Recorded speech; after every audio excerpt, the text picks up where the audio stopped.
have for you is how you deal with the anxiety of this disease and people's mental health. Because again, that's something that is sometimes the elephant in the room that just doesn't come up. It doesn't come up from the patient, it doesn't come up from their care partner, whoever they decide to bring to that appointment.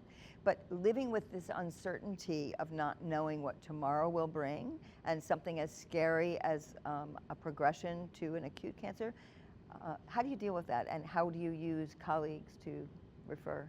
So, I'm fortunate that I was mentored by a physician scientist who I watched talk to patients. And one of the things I learned from him very early on is he would sit there with patients and he would ask, how are you feeling?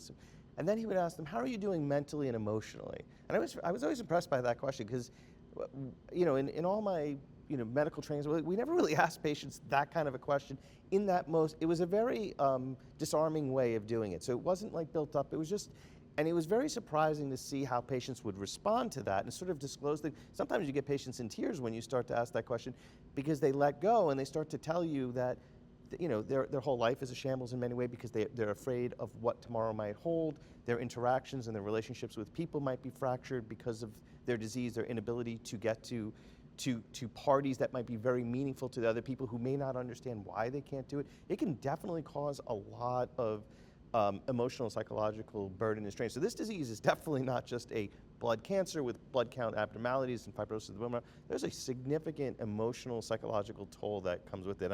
I have gotten to realize that over the years. So I do try to ask patients, in a disarming way, like, well, how is it affecting you on a more personal basis and how do you cope with it? And for some patients, it's exercise, and I have patients that, if they get their run in, if they can run, or if they can do something that it helps them, it's relationships, sometimes it's medication, sometimes it's talk therapy. I think everyone has to sort of figure out what works for them, but I do try to explore that because, the other reality too is if you have a patient who's not doing well from an emotional, mental standpoint, well, they're not going to do well just in general. So you do have to address that, and that's a very challenging part. I mean, it's even challenging to ask patients how their intimate relationships are going, because this affects intimacy too. So there's a lot of very sort of taboo things that we don't normally ask or wouldn't normally ask that, and that's maybe sometimes where the nurse practitioner or the social worker or other care team members can also create a certain sense of comfort and safety to have those kinds of discussions. Yeah, I think supportive care is really important. And when we talk about supportive care, people think of palliative care, which does, of course, have its place, and that's a whole nother conversation. But we don't always think about what can we do before something is catastrophic.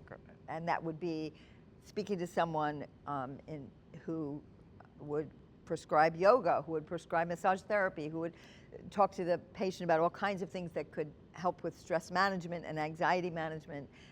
And we also know it's an inflammatory-based disease, right? So stress triggers inflammation, correct me if I'm wrong, but so it's about diet, it's about exercise, it's about de-stressing our lives, and I think all of that is really helpful to remember. I totally agree. Yeah.